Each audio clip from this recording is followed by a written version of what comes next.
Estimados oyentes, queridos compañeros, tengan ustedes muy buenas tardes. Daniel Galazo tiene el gusto de saludarlos en esta una nueva puesta en el aire de Yo Nací en este país. Un espacio en donde pretendemos que la memoria no descanse, correspondiente a este martes 6 de agosto del 2025. Posible, como siempre lo expreso, gracias a la colaboración técnica en estudios de nuestra compañera y amiga Diana Álvarez y de la producción general y de contenidos en particular de mi compañera de siempre, Rosana Pulido. En la historia argentina hubo siempre muchos traidores, esto es sabido, es decir, aquellos que no dudaron para contrarrestar sus ideas con el personaje que estuviese gobernando, en aliarse al extranjero, esto, y sobre todo en muchos pasajes con asiento en la banda oriental. Esto se pudo ver con Juan Manuel de Rosas, se pudo ver de otra manera con el bombardeo a la plaza el 16 de junio del 55, cuando estos criminales que iban a bordo de los aviones se refugiaron en el Uruguay, cuyo gobierno les dio cabida y les dio asilo y les proporcionó ropa, dinero, para que después, el 16 de septiembre, volvieran victoriosos, y como si nada hubiera pasado, cuando la contrarrevolución autodenominada libertadora había accedido al poder por esa vía ilegítima y criminal. Vamos a hablar hoy de la coalición, entre telones de la coalición que derrocó a Juan Manuel de Rosas, es decir, los prolegómenos de la batalla de Caseros, ¿no?, del 3 de febrero del 52. Al efecto, y para ir situándonos en tema, diremos que todos sabían que el Imperio del Brasil había dispuesto 30.000 libras esterlinas, equivalentes a 63.600.000 euros, al cambio de octubre del 2019, para sobornar a Justo José de Urquiza. Esta es la información que proporciona a su gobierno Williams-Gore, el diplomático inglés acreditado ante el imperio, quien agrega que si fuese necesario, el Brasil estaba dispuesto a adelantar el doble de ese monto. El gobernador de Entre Ríos, Urquiza, solo esperaba la ocasión para pronunciarse contra Juan Manuel de Rosas. Herrera Lloves, ministro uruguayo, escribía a Lamas para anunciarle que habría una estrepitosa ruptura entre Urquiza y Rosas. Y agregaba que Rosas tenía cierta desconfianza respecto de la actitud del entrerriano, al que atribuye un plan para la formación de un Estado independiente y poderoso compuesto de Entre Ríos, Corrientes y el Paraguay. Estamos hablando nada más ni nada menos de una segregación territorial que formara una coalición en contra del gobierno de Rosas. Se agregaba que Rosas se había enterado de una conferencia secreta celebrada entre Virasoro, gobernador de Corrientes, y Urquiza, en la cual se habría tratado el retiro de los poderes que habían sido delegados en Rosas para la conducción de las relaciones exteriores de la Confederación Argentina y la no participación en una eventual guerra contra el Brasil que para ese entonces se consideraba inminente. En esa época ya se habían interrumpido las relaciones diplomáticas entre el Imperio del Brasil y el gobierno argentino. En los contactos y gestiones con los cuales hemos referido, figuraba el hábil e inquieto comerciante catalán Antonio Cuyàs y Sampere, socio y amigo de Urquiza, en cuyo nombre trabó contacto con Herrera Lloves, el ministro de Gobierno de Montevideo, como ya lo citásemos, y con el representante brasileño en la capital oriental, Rodrigo de Souza da Silva Pontes. Con estos acordó las bases de un convenio secreto ajustado a las instrucciones que el canciller Suárez de Sousa envió a su representante Silva Pontes. A través de sus cláusulas se advierte la extraordinaria destreza y pulso del Ministerio de Relaciones Exteriores brasileño, conocido como Itamaraty, para concebir y desplegar el plan de la coalición internacional que a la postre derribaría Rosas. El pacto que acababa de acordarse fue firmado el 29 de mayo de 1851. El mismo estipulaba una alianza ofensiva y defensiva, cuyos firmantes, llamados los aliados, se obligaban a mantener la independencia y pacificar el territorio oriental, obligando a salir al general Manuel Oribe y a las fuerzas argentinas que lo secundaban, según consta en el artículo primero de ese tratado. Pero el objetivo principal era combatir a la Confederación Argentina, pues en el artículo 15 se decía: si por causa de esta misma alianza el gobierno de Buenos Aires declarase la guerra a los aliados, individual o colectivamente, la alianza actual se tornará en la alianza común contra dicho gobierno.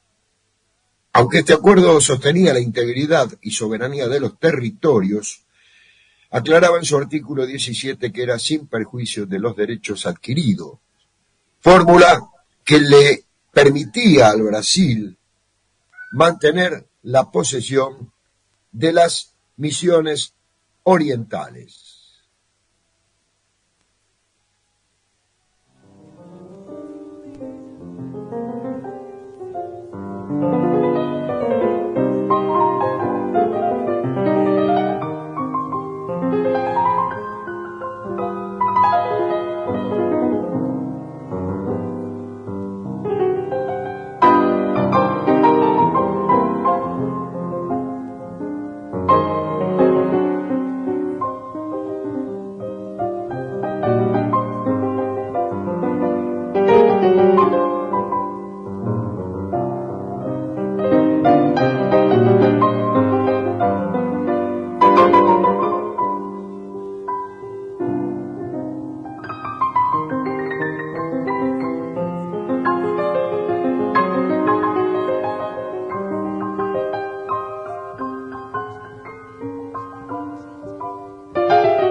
Dando comienzo a la ilustración musical correspondiente al programa del día de la fecha, lo hacíamos escuchando al artista elegido para tal fin, Carlos García y su piano, interpretando Canta Samba, una samba de Esteban, Tobías Velázquez.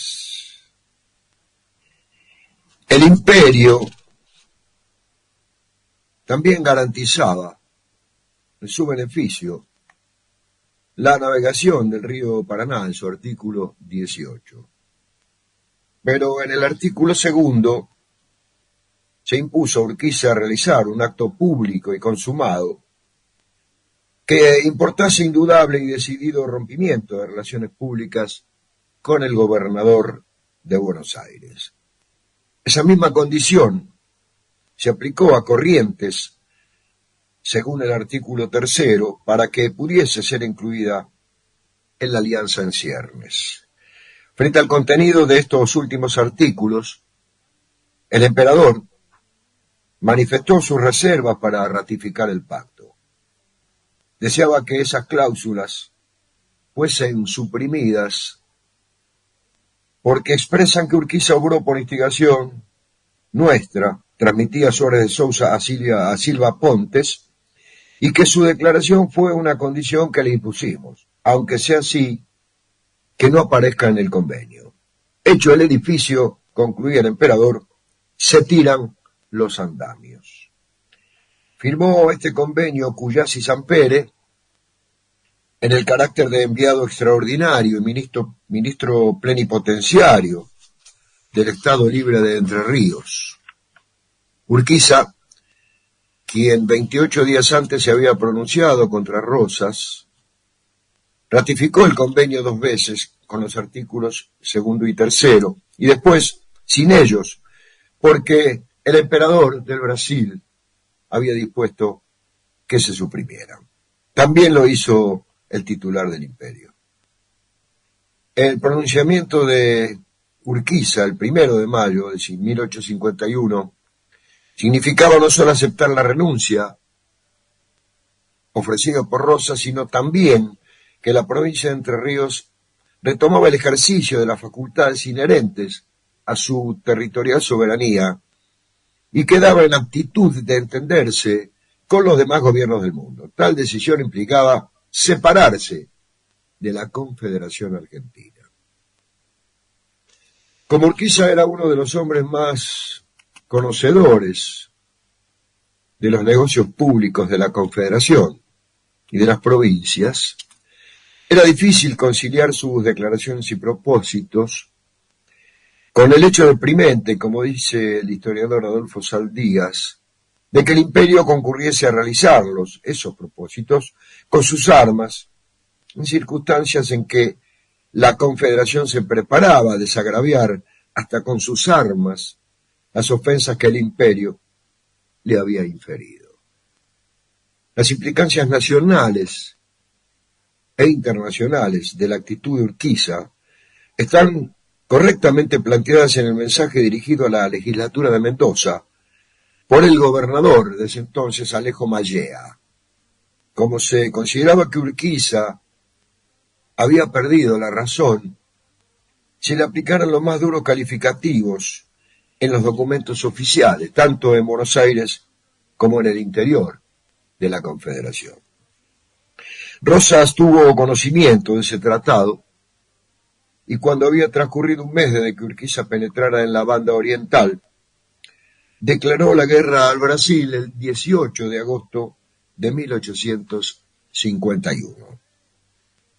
Esta declaración fue comunicada a Gran Bretaña porque en su condición de potencia mediadora del Tratado de 1828, hago un punto aquí, el tratado, es decir, la Convención de Paz de aquella primera guerra con el Brasil, que culminó en la independencia del Uruguay y su constitución como república independiente, decía que esta declaración fue comunicada a Gran Bretaña porque en su condición de potencia mediadora del tratado, la Convención de Paz de 1828, debía tener conocimiento con 6 meses de anticipación del comienzo de hostilidades entre Argentina y el imperio.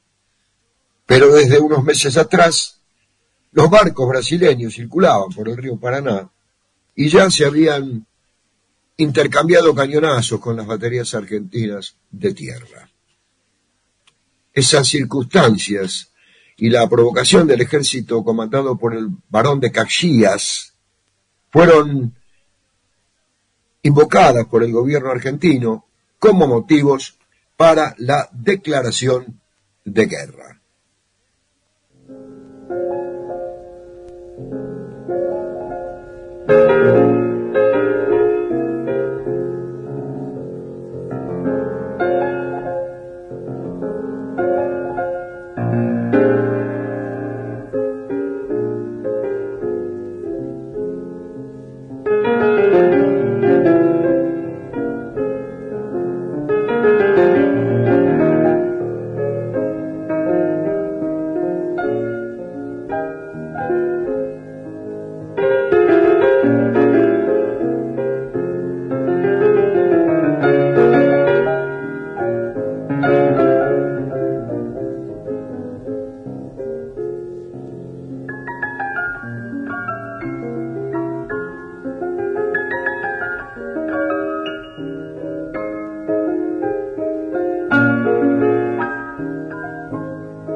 Escuchábamos La Antojadiza, una hermosa samba del Cuchi Leguizamón, en la interpretación del maestro Carlos García. Paraguay había sido invitado a integrar la alianza del 29 de mayo firmada por Justo José de Urquiza, pero Francisco Solano López puso como condición el reconocimiento de la independencia de su país y la seguridad de que en forma efectiva se respetaría la del Uruguay. El presidente paraguayo envió a José Vergés como representante ante el gobierno del Uruguay para negociar justamente esas exigencias. Cuando Vergés llegó a su destino, El tratado ya había sido sustituido por el del 21 de noviembre, al cual nos vamos a referir. En síntesis, Brasil había logrado formalizar alianzas con todos los gobiernos que rodeaban a la Argentina, con excepción de Bolivia. Se aseguró, pues, la cadena para atenazar a la Confederación Argentina. El diplomático francés de Bois, acreditado en Montevideo, pensaba que Rosas no podía llevar a cabo una ofensiva contra esta liga que era apoyada con los recursos del Brasil. En fin, la contratación de tropas extranjeras, la compra de modernos equipos y armamentos militares y navales, así como el asedio diplomático contra Rosas, fueron los elementos que utilizó el imperio para hacer frente a la guerra que había preparado para estrangular a la Confederación. El triunfo de Urquiza en el Uruguay quedó sellado con la capitulación del Pantanoso, suscrita el 8 de octubre de 1851. A los pocos días se suscribieron los 5 tratados de Río de Janeiro o de Lamas, 12 de octubre de 1851, que comprendían cuestiones de límites, alianza, subsidios, comercio y navegación y extradición. Su artífice principal fue Lamas, que representaba al gobierno de Montevideo en Río de Janeiro. Esos tratados convertían al Uruguay en la condición de protectorado brasileño, desafiando el orgullo de los orientales y sus intereses como país independiente, tal como afirma el historiador uruguayo Pibel Devoto, quien responsabiliza justamente a Lamas por haber traído la injerencia brasileña al Río de la Plata. Fórmula análoga se aplicó con Entre Ríos. Prestemos atención. Diógenes, el hijo de Urquiza, solicitó un empréstito, para decirlo mejor, de 100.000 patacones mensuales al imperio, con el objeto de mantener los gastos que demandara la campaña contra Rosas, y sin cargo de rendir cuentas. Esta gestión fue realizada ante el representante en Montevideo, Honorio Carneiro Leao,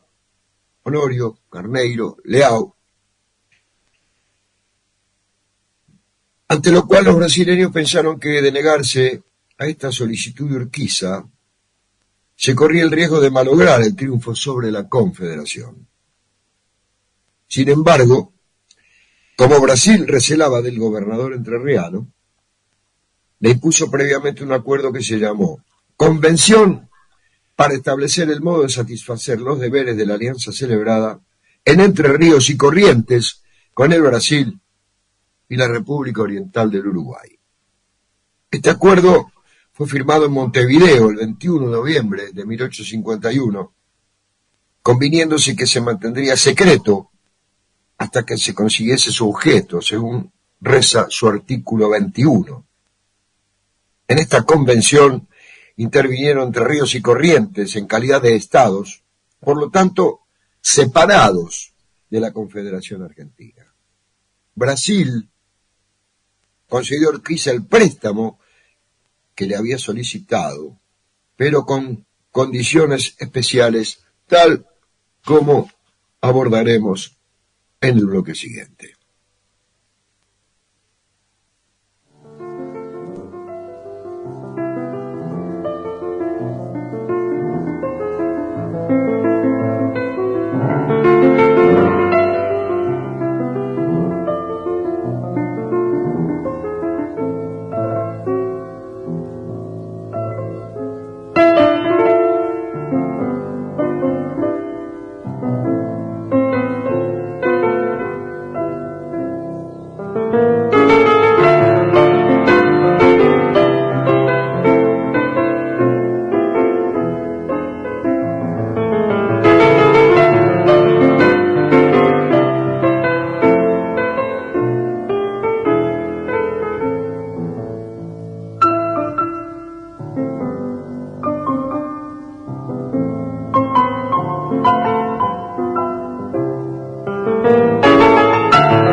apropiada para escuchar buenas zambas, buena música nuestra.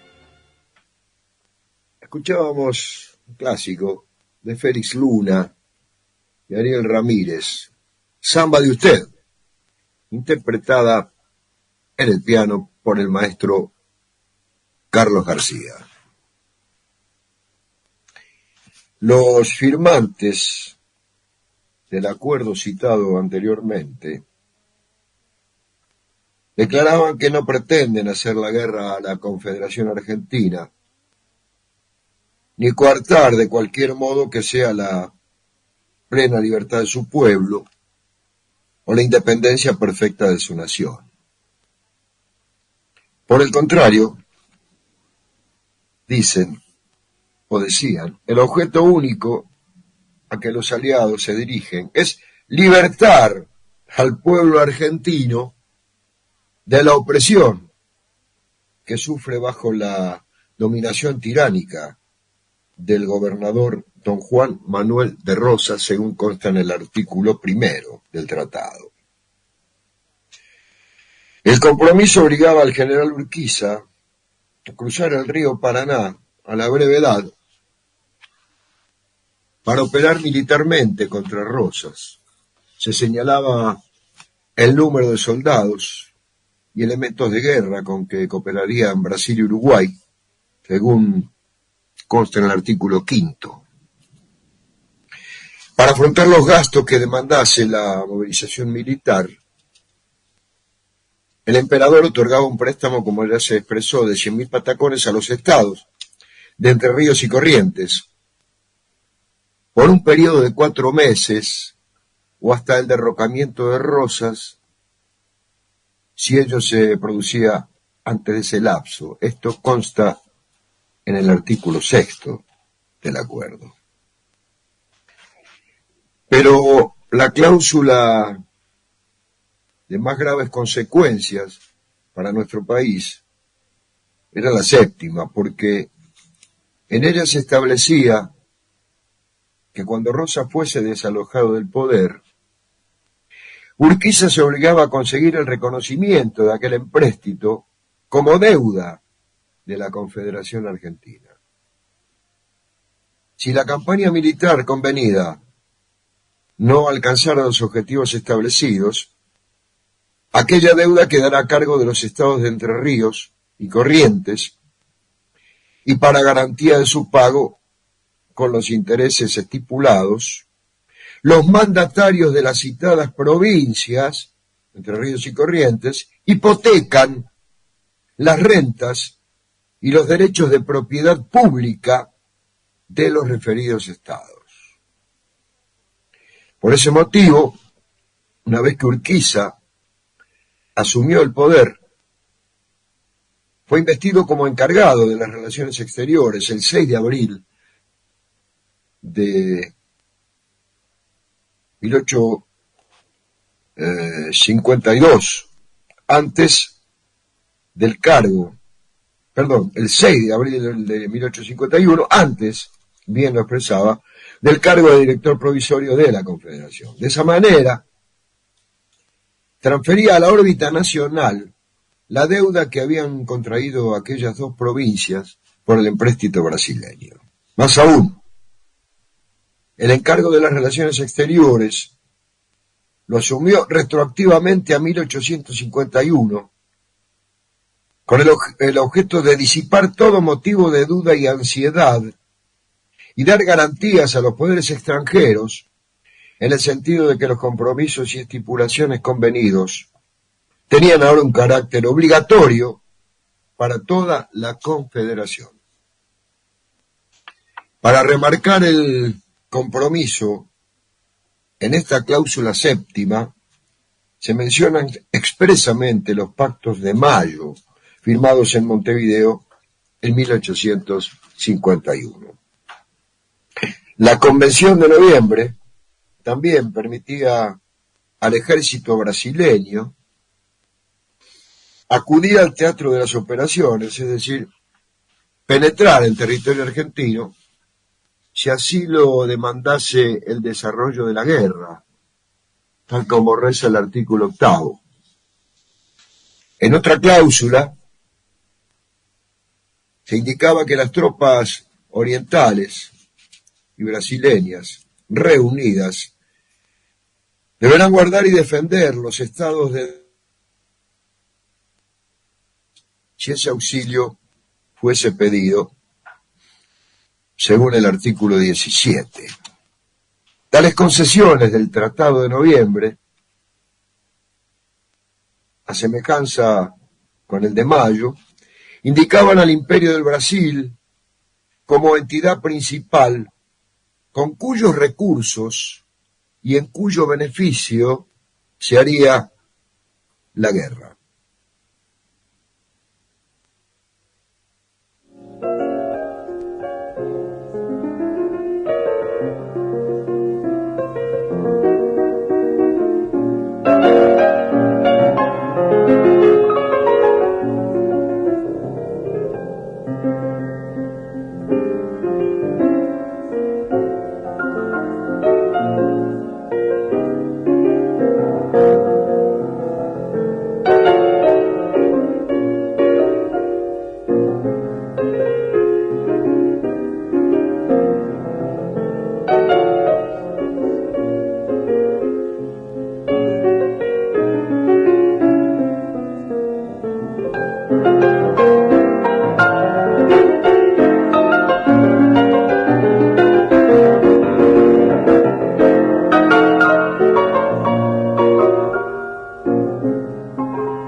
En esta tarde de zambas y traiciones, escuchamos a Carlos García interpretando La Última Palabra, una zamba de Ariel Ramírez.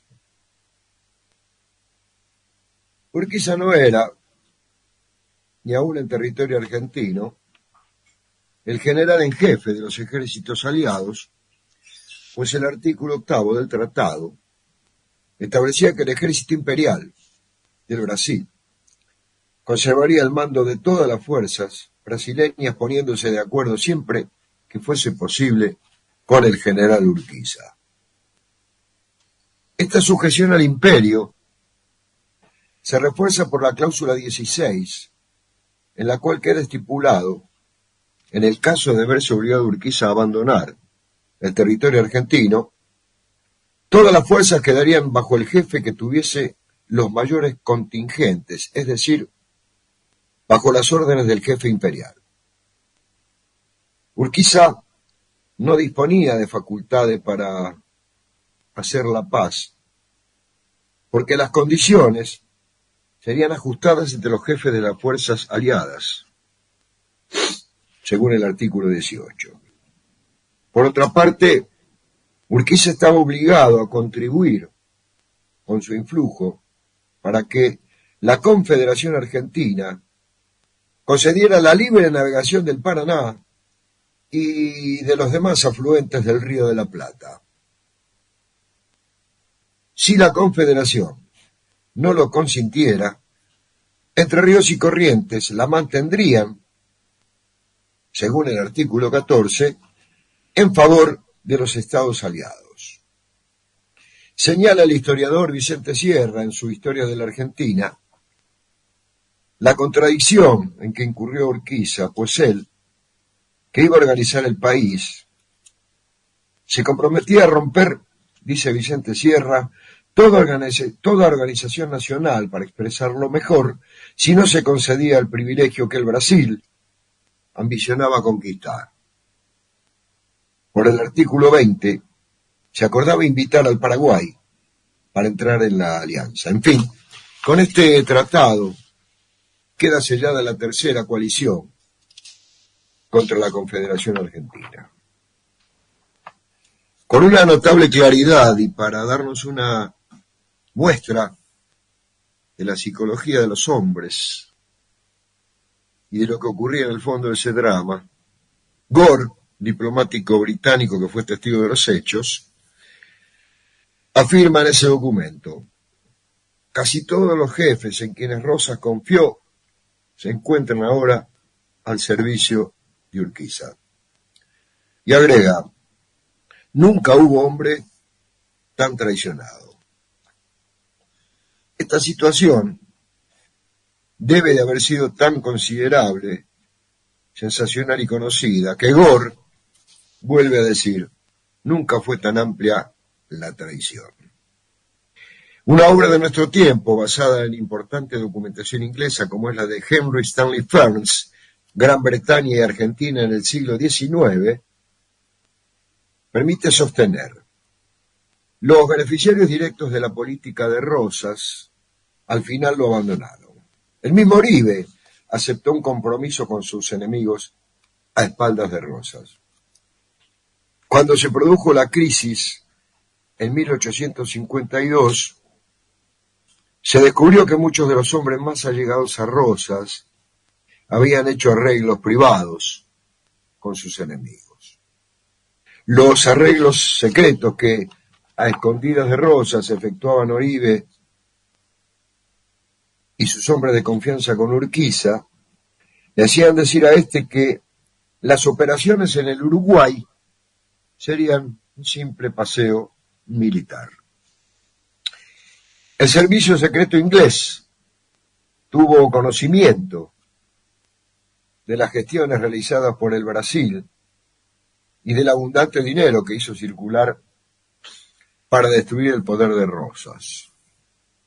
Por analogía con la controvertida rendición de cuentas que Fernando el Católico exigió a Gonzalo Fernández de Córdoba, el gran capitán, con motivo de las guerras en Italia a principios del siglo XVI, Sarmiento aplicó el caso a Urquiza y sus allegados en el comentario que publicó bajo el título Las cuentas del gran capitán.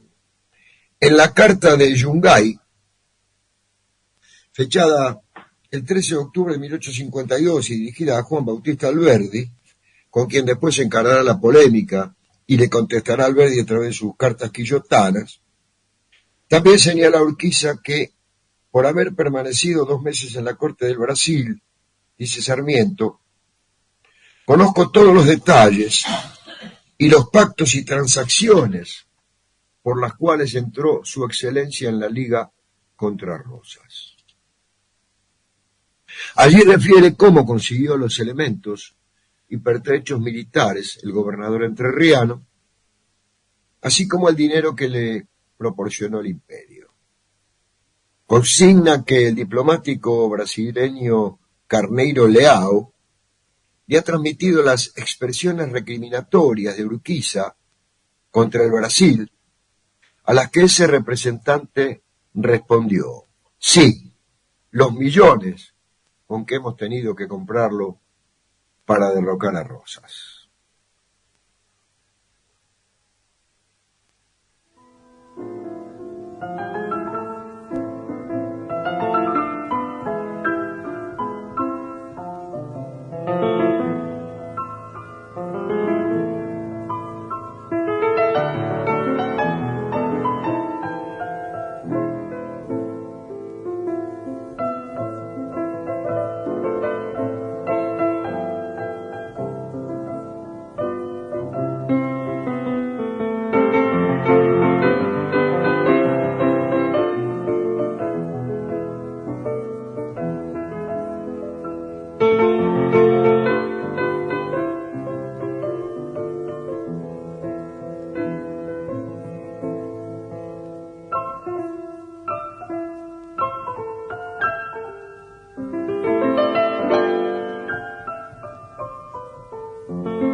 Escuchábamos Mi Pueblo Chico, una samba de Pérez Prunero en la interpretación del maestro Carlos García.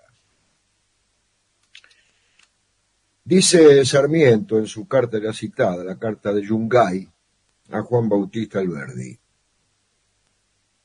yo he permanecido 2 meses en la corte del Brasil, en el comercio casi íntimo de los hombres de Estado de aquella nación, y conozco todos los detalles, general, y los pactos y transacciones por los cuales entró su excelencia en la Liga contra Rosas.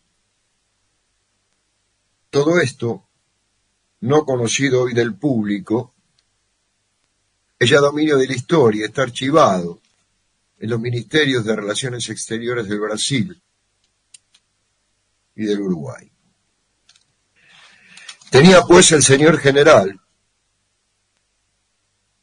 dice Sarmiento, en marzo de 1851, inteligencias entabladas con la plaza de Montevideo, asegurada ya irrevocablemente contra Oribe por las armas, vestuarios, pertrechos y subsidios que se había procurado. Tenía además, por tratados con el Brasil, asegurados 100.000 pesos fuertes mensuales para gastos de guerra, la cooperación de su ejército de 16.000 hombres de línea, que con su excelencia o sin su excelencia, contra su excelencia, debían entrar en el territorio oriental. ¿Se acuerda, general, de estas palabras? Dice Sarmiento. En algún rincón de sus oficinas debe estar la nota que las contiene. Tenía además, continúa diciendo el sanjuanino, a su disposición 8 vapores, transportes a discreción y cuanto jamás pudo reunirse para asegurar el éxito. En otro lugar, señala que desde Montevideo le suscitaron a Rosas, al Brasil, le sedujeron al general Urquiza, le quitaron el ejército y se lo echaron encima. En una oportunidad, Urquiza destacó a Carneiro Leao el favor que con su intervención le había hecho el emperador, al emperador, conservándole esa corona que lleva en la cabeza. Todavía después de entrar en Buenos Aires, quería que le diesen los 100.000 ducados mensuales, mientras oscurecía el brillo de nuestras armas en Montecaseros, para atribuirle solo los honores de la victoria. Comentaba Sarmiento, se me caía la cara de vergüenza al oírle a aquel enviado referir la irritante escena. Consecuencias, Rosas no fue derrotado por sus enemigos políticos, dice la página de Revisionistas, ni por la prédica que estos realizaron dentro y fuera del país, ni por la falta de un equipo militar adecuado. Rosas fue vencido por la gravitación de diversas circunstancias, cuya reunión era esencial en la nueva guerra. Ellas pueden reunirse en los siguientes puntos. Primero, el pronunciamiento de Urquiza y la rendición de Manuel Oribe, que privaron a la Confederación Argentina de sus dos mejores ejércitos, sin el apoyo de los cuales ya no era posible ganar la guerra. En segundo lugar, el asedio diplomático urdido y desplegado por el Imperio de Brasil alrededor de la Confederación. Tercero, la carencia o la falta de una marina de guerra que permitiera enfrentar al enemigo. Cuarto, el desánimo personal e interior del propio jefe supremo de la Confederación, quien ya se consideraba derrotado. Y por último, la deslealtad de importantes servidores, tanto civiles como militares, que pertenecían a la privanza de Juan Manuel de Rosas. En fin, la derrota militar, dice Revisionistas, el deterioro espiritual, las deslealtades. Todas estas causas se reunieron en aquella fecha asiada para terminar con el gobierno de Juan Manuel de Rosas.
Dando fin a la ilustración musical correspondiente al programa de anoche. Decíamos escuchando una de las zambas quizás más bellas del cancionero folclórico argentino, Samba Azul, una obra de Tito Francia, en la interpretación del artista elegido para tal fin, hoy, el maestro y su piano, Carlos García.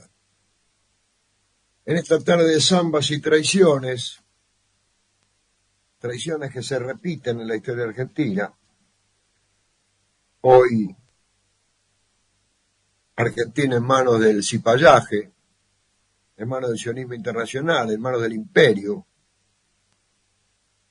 ese que algunos hoy se empeñan en desconocer, que elogian el nacionalismo de Trump y demás sandeces que deberían irse del peronismo por vergüenza, si es que la tienen, que olvidan la consigna liberación o dependencia, que olvidan aquello de la patria justa, libre y soberana, que destinaron a este movimiento nacional que tuvo como fin y objeto la liberación, es decir, un movimiento nacional de liberación, transformarlo en un partido demoliberal más, lastimosamente, que espero no termine como el radicalismo. Decía, trajimos justamente esta samba para aliviar un poquito el alma de tanta congoja, de tanta, si es que mediante la música se puede aliviar, tanta tristeza de ver cómo las cosas se repiten y cómo algún día, más que nunca, habrá que poner el freno para que aquello de la patria justa, libre y soberana pueda hacerse realidad. El tema del cómo ya es otra cuestión. Esto ya viene de los 70, sería parte de otra discusión.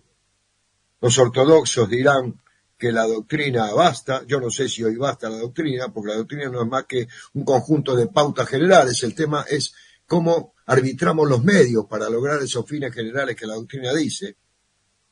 ¿Existe la posibilidad de hoy de un pacto social? ¿Existe una burguesía nacional? ¿O se despedazó casi 2 o 3 años antes del 55, que comienza su resquebrajamiento? Para los que piensan en un ejército nacional y la industrialización, con la cual concuerdo, sin una profunda modificación en la formación de sus cuadros, lo veo difícil.